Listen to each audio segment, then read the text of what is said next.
Jacob Zuma is the coolest president ever. I love that guy. The most rock and roll president for the most rock and roll country in the world. Going there, yeah. Don't tell us anymore, we know now, yeah. You know?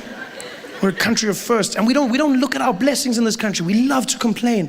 Oh, the corruption and the crime and all of this. We don't even look at when crime does go down. We don't celebrate. Oh, but that's not enough.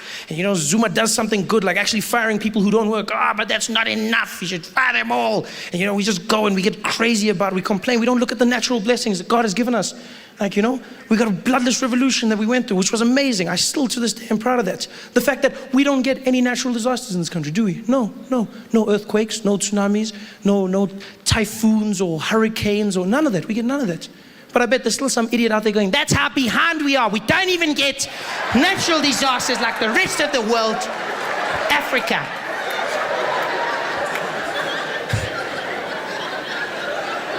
We're the coolest country in the world. Only country in the world that has 11 official languages. Only country. It's a testament to who we are.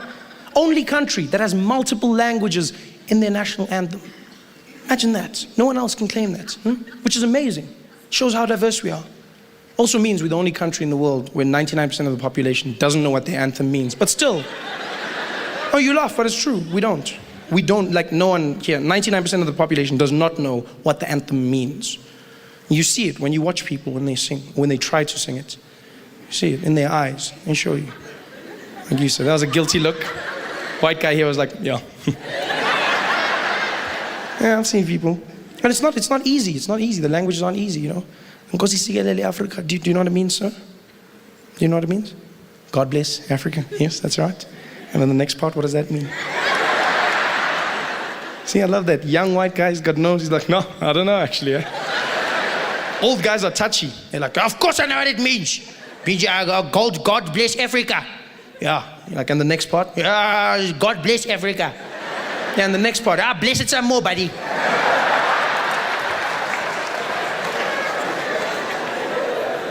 They sing it, but you don't know what it means. It's simple in the beginning. Nkosi sikelele Africa. Everyone knows that bit. It gets a bit harder, Maluphakanyiswa uphondo lwayo. I think it's very difficult in the second verse for some. Yeah, it gets quiet just like that. People don't know what's going on. And yet you sing. I've seen white people sing the anthem. It's always fun to watch. You don't sing it, you just like mumble through it, hoping no one will notice. You start off very confident though. Come out there, dun dun dun dun. Nkosi sikelele Africa, Malinsu, Mbelwayo,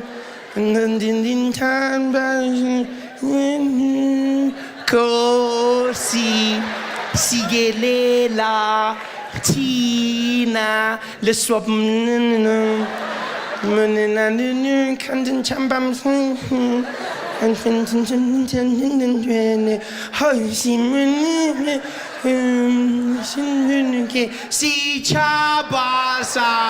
yeah, have you noticed how the volume always goes up there? Always.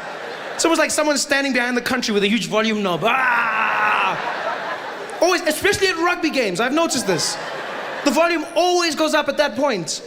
Because before that, all these Afrikaans guys aren't singing along. They just act like they've dropped their buggy keys. Those crafty Dutchmen. I've watched them. Song will start, everyone will be there. Dun dun dun dun. Oh, yes,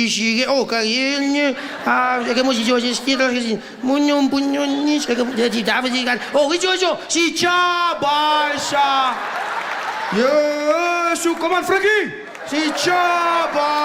Cornelius, on song now. South Africa, South Africa. Then they lose their minds. They blow van ons. Ja, man. En die gitaar van ons. Ja. Hoe lijkt het, Steve? Ja, lose their minds. The whole beginning bit, no one knew what they were singing. I don't understand. And some people have learned it phonetically, which I commend you on, but you still don't understand what the song is about. Like the rugby team, they were forced to learn it, and they have learned it, but they still don't know what it means. You'll see them when they sing, because Saru forced them. South African Rugby Union, they came out and they said, it is a disgrace to see a national team that does not even know how to sing their national anthem. If you want to play rugby for your country, you must learn the words. She said, no, but we don't speak. Hey, do you want to play rugby? Yes, then learn the words. Okay. And they learn them. And they show you they've learned them, you know? Because when the camera comes over them, if you look at Bafana, they're the most chilled out guys in the world when they sing the anthem. They do a million things at once. Shirts are there, they're all chilled out. They're there, camera comes in there.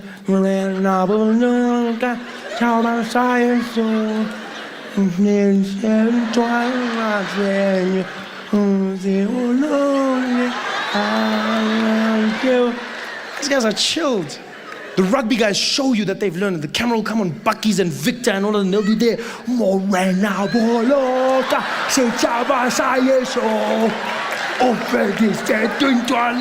not holding each other. They're holding each other back.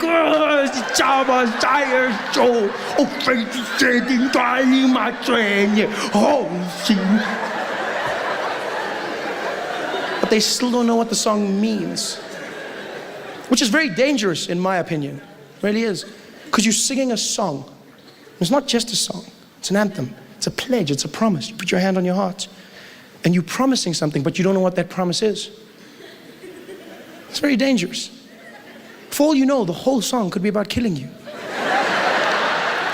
You laugh, but you've seen how happy black people get when they sing. Huh? How do you know while you mumbling, what we actually singing is, when Mandela dies, we're going to kill them. Oh, we're going to kill you. Oh, we'll kill you. Yeah, you laugh. But if you listen carefully, there's a part in the song where they go, yes, you, and then we're on South Africa. But you don't know. Hey guys, thanks for watching. Make sure to subscribe to my channel so you can win cool prizes. And by prizes, I mean surprise. There's no prizes. It's a free YouTube video, you greedy. Just click the video, man. Why you want free things on free things? One of my dreams came true. I got to go to Switzerland for the first time. One of my dreams. If you don't know this about me, I'll tell you why it was such a big dream of mine, right? My mother is a black woman, Xhosa woman, from South Africa. I grew up in South Africa, right? Molweni. My dad is a Swiss man from Switzerland, white man, right? And so I never got to go to Switzerland. And then when I got the chance, I never really made the time, and then I couldn't go there. And then finally now, we went to Switzerland for the first time, and it was liberating. You know, because here's the thing. My whole life, I've always felt like my dad didn't really love me, okay? And then now, when I went and met him in Switzerland, I was like, no, he's just Swiss. They're all like that. It was a bit weird though, I tried to surprise him though. Right? I tried to surprise him by learning German. We hadn't seen each other for a while, and because he speaks German, I thought I was going to surprise him on the trip. You know, I went on Duolingo, did a bunch of studying. I got to Germany, got to like practice the whole thing. Got to Switzerland, I was like, oh, this is it. And I was ready. I was like, I'm going to surprise my dad. I planned to get to his house, knock on the door. He was going to open it, be surprised, like, oh, Trevor. Then I'd be like, Papa, ich spreche Deutsch. He was going to be like, oh, ich liebe dich. Be like, die net am Protocol. It was going to be a whole thing. I had it all planned out. Didn't go according to plan. I got there. He was surprised. He was happy. But as soon as I spoke, I was like, Papa, ich spreche Deutsch. And he was like, don't do that. Don't do that, huh? No, don't do that. No.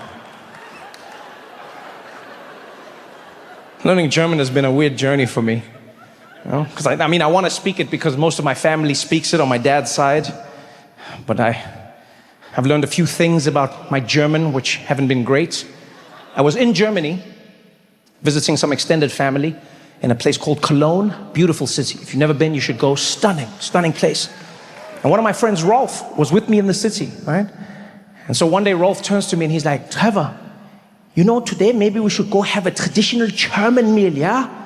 You want to eat something traditionally German? Yeah, we're going to take you, okay? And I was like, oh, that sounds amazing, Rolf. What are we going to have? He's like, okay, have you heard of Subway? So I don't think that's German, Rolf.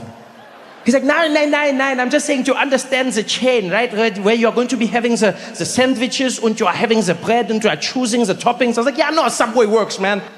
He's like, okay. So I want to take it to a German version, yeah? Better than that, better. Like with the best bread and the best meat, you have to go. And so he took me and he wasn't lying. And so we go to the sandwich shop. It's like 50 years old. Everything is in German. We walk in and I was like, oh, this is it. Might not be my dad's house, but this is where I can practice my German. And my friend Rolf looks at me, he's like, Trevor, would you like me to order? I was like, no, Rolf, I'll order the food. He's like, okay, you're going to buy the food? I was like, no, you're going to buy. I just want to order it. I just want to practice my German. He's like, but they might not understand you, yeah? Because you know German can be different. I was like, yo, I got this, Rolf, I got this. So I walk up to the counter. The woman was really friendly as well. She's like, Guten Tag, kann ich dich helfen? And I was like, Guten Tag! Ich will ein kleines Brotchen haben, bitte schön. Das schwarze Brotchen mit der Käse und das Schinken, bitte schön. Und gib für mich ein Pepsi Cola, danke.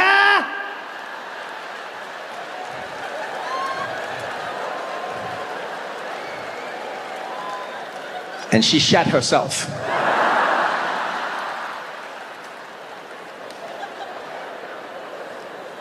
I'll never forget the look in that woman's face. She was petrified. She stared at me and she was like, der schwarze Hitler. Which means the black Hitler.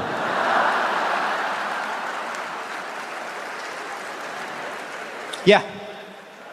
The way I inflect on certain words has a certain Führer feeling to it, apparently. I was devastated. Rolf thought it was hilarious. The whole ride home, we're in the car, he's killing himself. Oh mein Gott, der schwarze Hitler. Oh, Trevor, can you imagine if Hitler was black? It totally wouldn't have worked, yeah?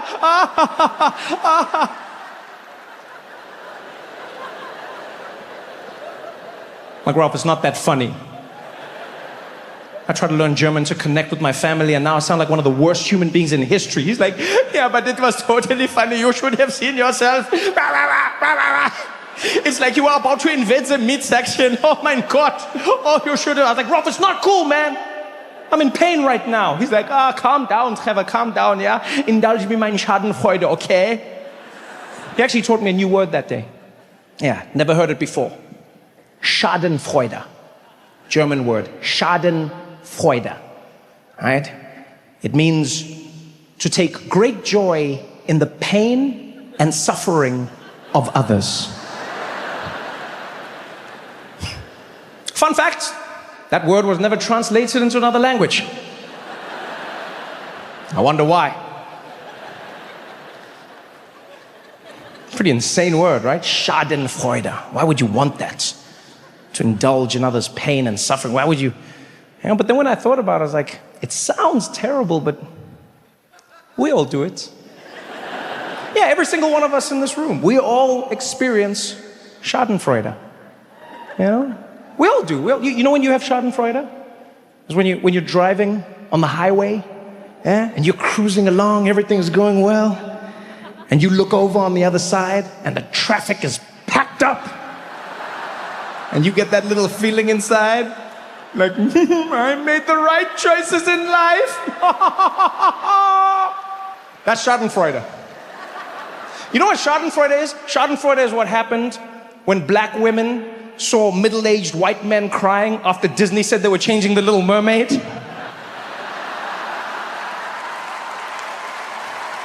That's Schadenfreude. That was one of the funniest things I've ever seen in my life. Grown men crying. This is ruining my childhood.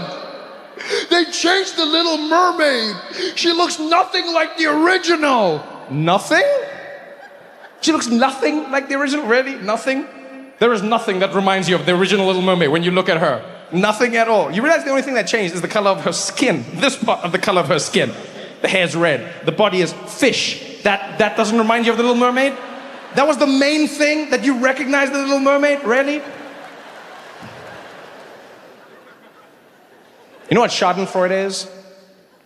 Schadenfreude is what everybody from Ireland and Kenya and Trinidad and Jamaica and South Africa and India all felt when the news came out and said, the royal family has bad news.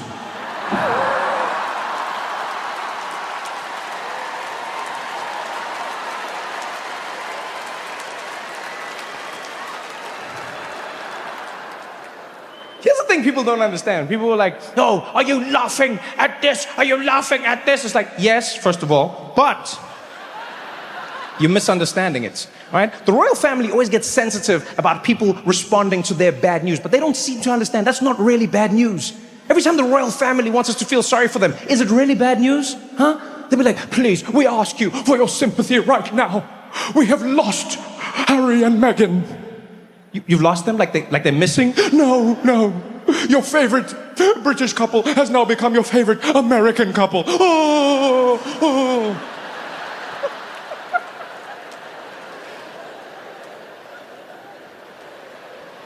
The royal family has bad news. Is it bad news? Yes, it is. The Queen has died. Died of what? Finishing life. Are you kidding me? I'm not saying someone shouldn't grieve, but she finished life. Do you know how many human beings don't get to do that? She finished it. She died as queen. Died of what? Old age. That means you finished the game. Done. Credits are rolling. Buried with the jewels. Hashtag winning. You want the colonies to be sad? Those are their jewels. Africans were like, can we have our diamonds back? They're like, no. The queen takes them with her. You kidding me? People are like, well, I mean, this is not the time to be talking about her. You shouldn't be saying bad things about her. You shouldn't be speaking ill of the dead. No, that's exactly what you should do. Yeah, the perfect time to talk shit about people is when they're dead. All right? Can we agree on this in society? Maybe we should start being nicer to each other when we're alive, and let's talk shit when people die. All right? Do that for me, people. Do that. When I'm dead, say whatever you want about me. When you see me in the streets, just say hi. You know why? Because I'm gone. Like, oh, these people up there and they're dancing on her grave. Yeah, that's what graves are made for. That's why they made them flat.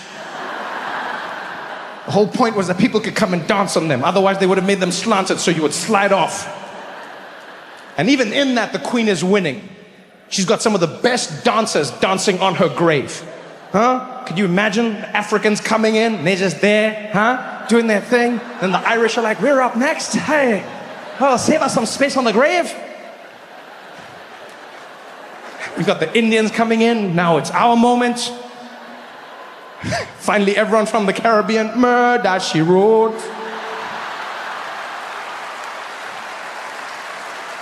Give it up.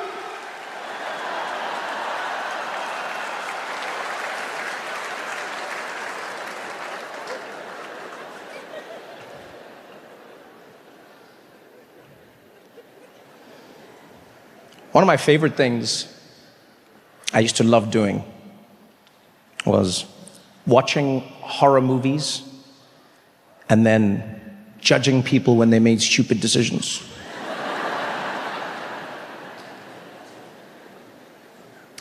I love it. I watch horror movies, I wait for people to make stupid decisions, and then when they die, I'm like, you deserved it. Never makes sense. Never. You know, be someone being chased with like a guy in a mask and he's got a knife, right? The guy's walking, person runs to their car, they always fumble with the keys. Dead. What are you doing? What are you doing? If someone's chasing you with a knife and you get to a car, don't bother getting in, it's a waste of time. All you do is just run to the side of the car and then you wait. They go that way, you go this way. That way, you go this way. Yeah, we can do this shit all day.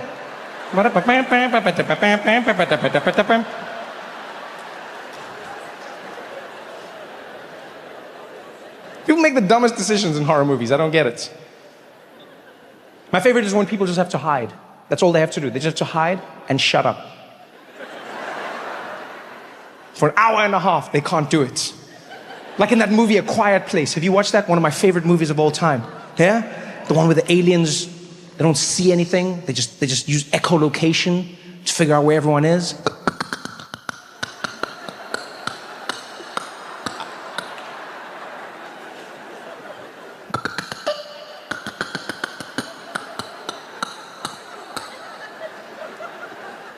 There's always the people hiding in the shed, just there like...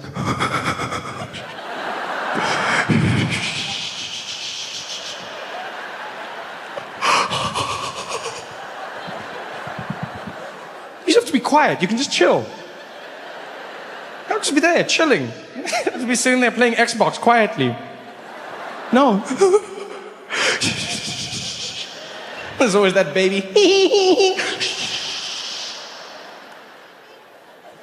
And there'll always be the moment where you can see the monster's given up. You know? The moment where the monster's like...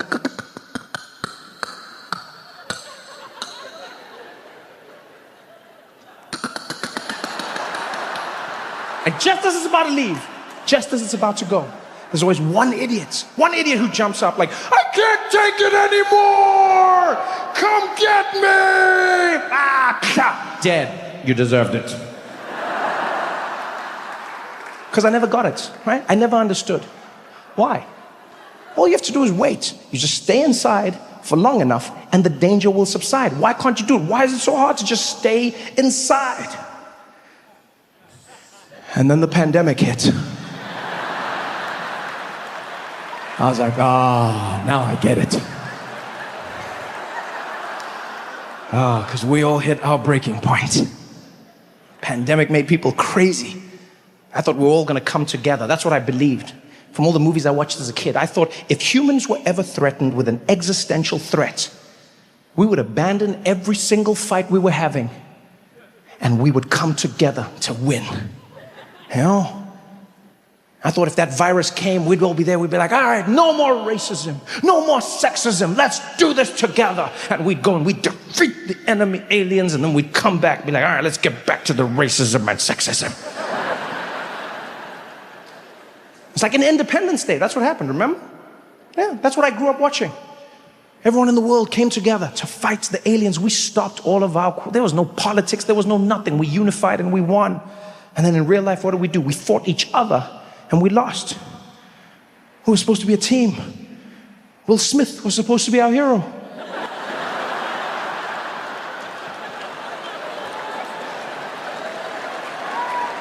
None of it went as planned.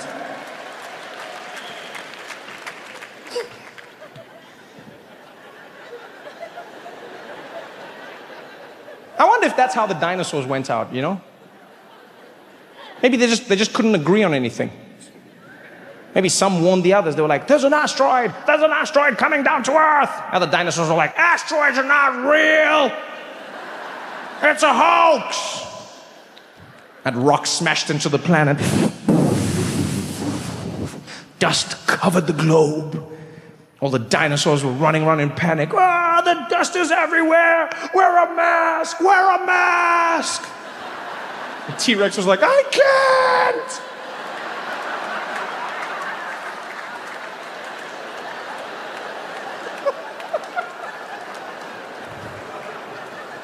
That's why I love coming home. I get to see the stories from a different angle. I get to enjoy it all. I'm so happy to be back. But everything has flipped on its head. 2 years. You know, guys, going away for 2 years is not a long time. And you come back to South Africa and everything has flipped on its head. I went away for 2 years. I come back and white people are on strike. I thought it was a Leon Schuster sketch. In the streets, white people marching. And immediately you're like, these people have no experience. No experience whatsoever. And white people, I'm not trying to minimize your pain in any way, but I'm just going to say, when watching it on the news, it doesn't have the same gravity of the march of black people and colored people and Indian people in South Africa. Because when people of color in South Africa march, you can see they want service delivery. When white people march, it looks like you're fighting for vitality points.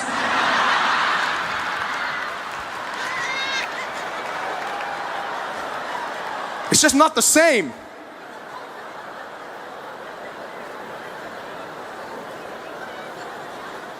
And then I saw white people got offended because they said, we're going to launch a march. Zuma must go. Zuma must fall. We want him gone. And then black people didn't join. And white people like, why don't they join? Why won't they join us? Yo, why won't they join? Because it's racism. Huh? We're marching for this country and they don't want to march with us because it's racism. That's why they don't want to join us. No, guys. Black people are not joining your march. It's not because of racism. It's because of rhythm.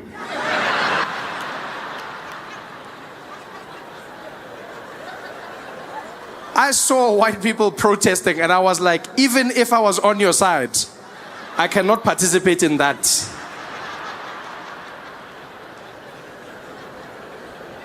The best white marches South Africa had were 3 old white ladies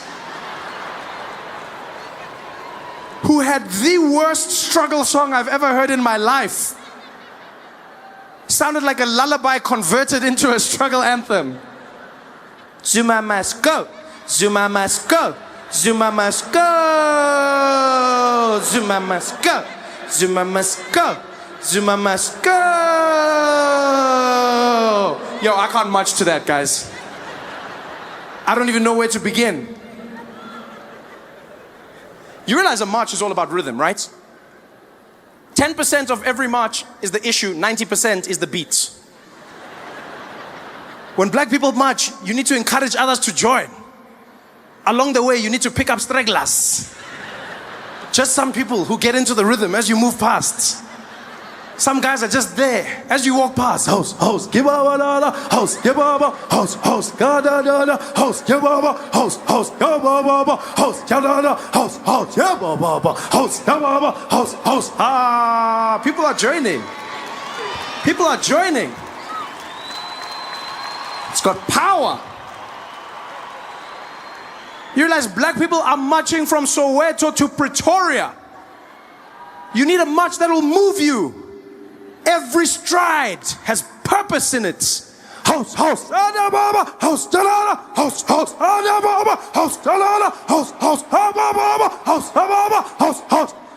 moving. Zuma must go. Zuma must go. Zuma must go. Zuma must go. Zuma must go. Zuma must go. Guys, we're not even getting to Craig Hall like that. Asfigi. Marching with that song to Pretoria, by the time we get there, Zuma left by himself. He's chilling there in his house in Dubai. Laughing. Did they only arrive just now?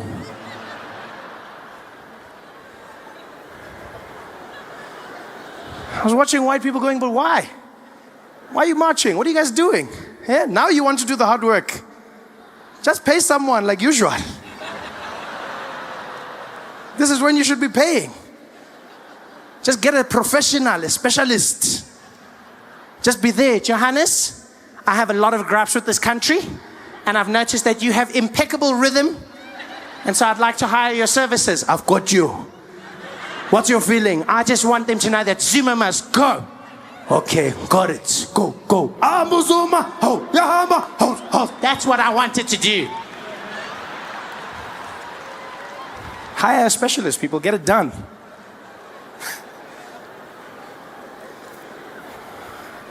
This song will get you nowhere. It's a frustrating time, though, man. The Guptas came and shook South Africa up, turned things upside down, made us question who we are as a people. I've been away for 2 years. I came back, and I'll tell you now, the racial tension is palpable. You can feel it. You can feel it all of a sudden, everyone looking at each other in a different light. You're like, damn, McKinsey did a good job. Because don't get me wrong, South Africa wasn't perfect, but it wasn't like this. 2010 had us in a different feeling. We had a rhythm, we had a plan. And then all of a sudden, it fell apart. Now we're looking at each other with shifty eyes, separated. The Guptas did a good job. People are angry, and I understand why, But sometimes I think people's anger gets out of hand, Like I saw people fighting because the Guptas had a wedding at Sun City. And at that wedding, they only hired white people to serve them. And people were like, they're racist, they're racist. Okay, maybe they're racist. Or maybe the Guptas are doing what every black person dreams of doing when they get enough money.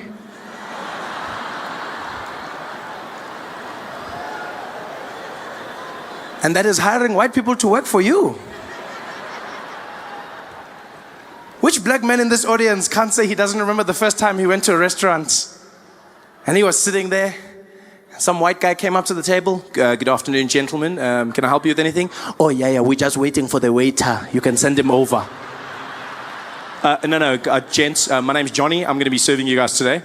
Oh, you're the waiter. You are the guy serving us. That's correct, Alex. Oh, wow, look at that.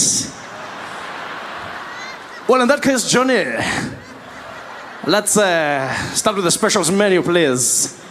Just rattle it off. All right, guys, we've got a carpaccio on the menu, really fantastic. We've also got a seafood salad that's really impeccable. On the dessert side, the chef is doing something different with the creme brulee. And then our special lionfish of the day is going to be a hake, lightly grilled. Okay, thank you very much. Just give us a moment to chat about it and we'll see you in a bit. Johnny. All right, thank you very much, guys. Hey, can you believe it? Yeah? Can you believe it? On my beck and call. Watch this. Johnny. Yeah, what's going on, guys? Nothing. Carry on. This is power. Hey guys, thanks for watching.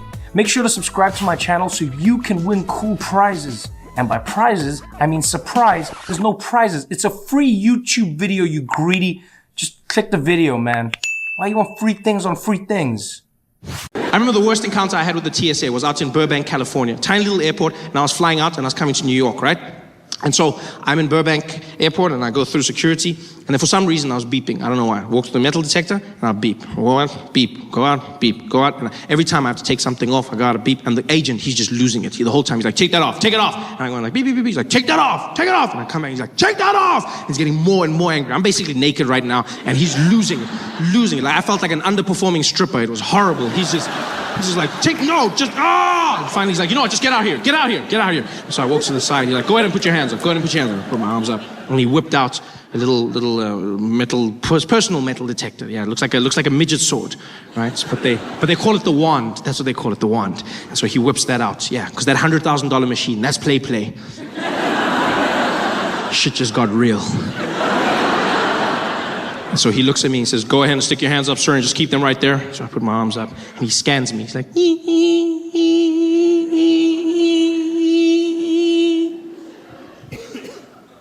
You got any metal objects on you? I'm like, well, then what was that for? If you were gonna ask me anyway, then what was this? The foreplay to my honesty? What is this? Why? And then, as if he can't do this right, he calls for backup. He goes, I'm gonna need you wait. Can we get Velasquez to gate 10, please? Velasquez to gate 10. And he calls for a man by the name Velasquez, who I'm assuming was the best wander that they had. Because he wasn't even on the floor. They called for him, and Velasquez emerged from the back offices of the TSA. And he walked out, and the energy changed. People bowed their heads as he walked past. Everyone gave him a little nod. You could see he was special, and he didn't look like it. He didn't look like much. You know, Velasquez was a little Mexican man, very long mustache, big chest, and he was very short, really, really short guy. But he didn't feel short. Like he looked short, but he didn't feel short. Do you know what I mean? Like he had this thing. You know those short people that are so confident, it looks like they just chose to grow low. He had that energy. And so Velasquez walks down towards where I'm standing with my agent. My guy tries to apologize, says, I don't know what's going on. I silenced him with one move of his hand. He's like, no, I go. And he stepped up, he looked me in the eye, and he's like, sir, you got to stand for side and not give credit for that, okay? Don't touch nothing on the movie, okay? None of that. And I didn't know what he was saying. But I knew what he meant. And so I stood there, I raised my arms, and as I did, he whipped out his wand. And he started using it all over me, and as soon as he did, I knew why he was who he was. It was the most magical thing I've ever come across in my life. The way he wielded that wand was unlike anything I've ever experienced. I felt like I was being blessed. I just stood there with my head down as he went all over me, just blessing me with his power. It was something special. It was like a force and energy. It's like on the outside, you still heard that beeping. It was like, ee, but in my head, I heard a lightsaber. That's what I heard. I heard like, it was like,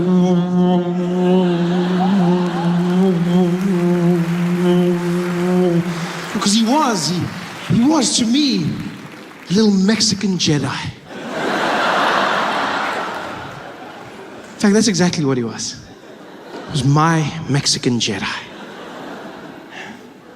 Which, by the way, I feel would be a welcome addition to the Star Wars franchise. No, I'm a big fan. I'm a huge fan of Star Wars. I love Star Wars.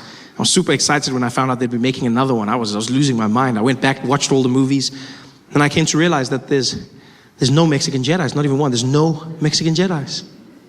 Which is weird. Because when you look at it, technically speaking, Star Wars is a vision of America in a distant future. So, surely it would be safe to say, judging by the current trajectory of Mexican people in America, I'm sure it would be safe to say that by that time, in a galaxy far, far away, there would be at least one. Just one Mexican Jedi.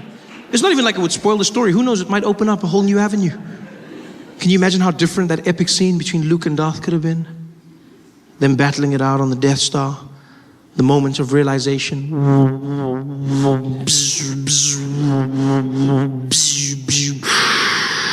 Luke. What do you want, you evil man? Luke. What do you want from me? No. Luke, man. Luke.